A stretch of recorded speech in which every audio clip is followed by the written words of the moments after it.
Romeo and Juliet, Act 1, Scenes 1 and 5, and Act 2, Scene 2.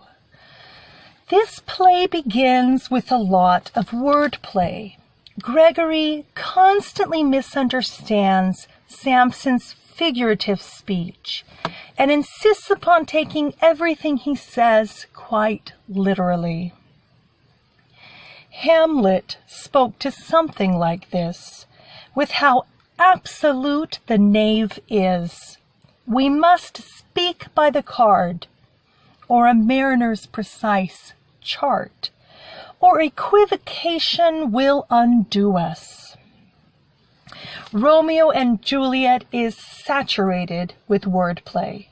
For Shakespeare, verbal wit must truly have been an obsession. Even at the climax of Romeo and Juliet's love and despair, Romeo and Juliet also pun.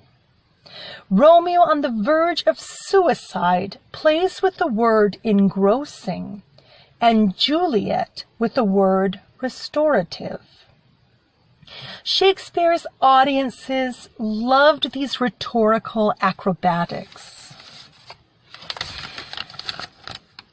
In Act 1, Scene 1, Shakespeare's wordplay reveals the arbitrariness of language, its slippage in meaning. But in other scenes, wordplay reveals something else. When Romeo and Juliet first meet in Act 1, Scene 5 at the Capulet Ball, their wordplay over the touching of their hands and lips with a religious experience reveals a hidden reality, the sacred truth that for Romeo, his love is a kind of idolatry. Another pervasive theme of this play is questioning the meaning of words themselves. In Act 1, Scene 1, the prince stops the fighting in the streets of down with the Capulets and down with the Montagues with 3 civil brawls bred of an airy word. In Act 2, Scene 2, Juliet also sees this fighting and this feud as having absolutely no substance. She speaks, "What's Montague? It is nor hand, nor foot, nor arm, nor face, nor any other part belonging to a man. Oh, be some other name. What's in a name? That which we call a rose, by any other name would smell as sweet. So Romeo would, were he not Romeo called, retain that dear perfection which he owes without that title."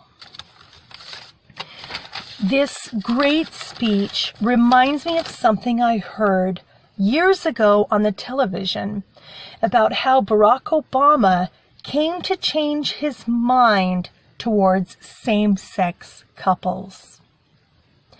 It happened after he got to know the same-sex parents of one of his daughter's classmates.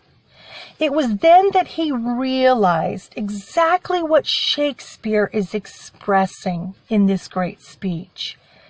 Devoted parents, loving parents, retain that dear perfection which they own, whatever their title be. Words that are imbued with hatred are airy words. They are unsubstantial words because they meaninglessly seek to hide the common humanity that we all share and the dignity that we all deserve. But unfortunately, there are some people who put meaning in these meaningless words. And this play, Romeo and Juliet, shows us the tragedy that is bred of such an airy word.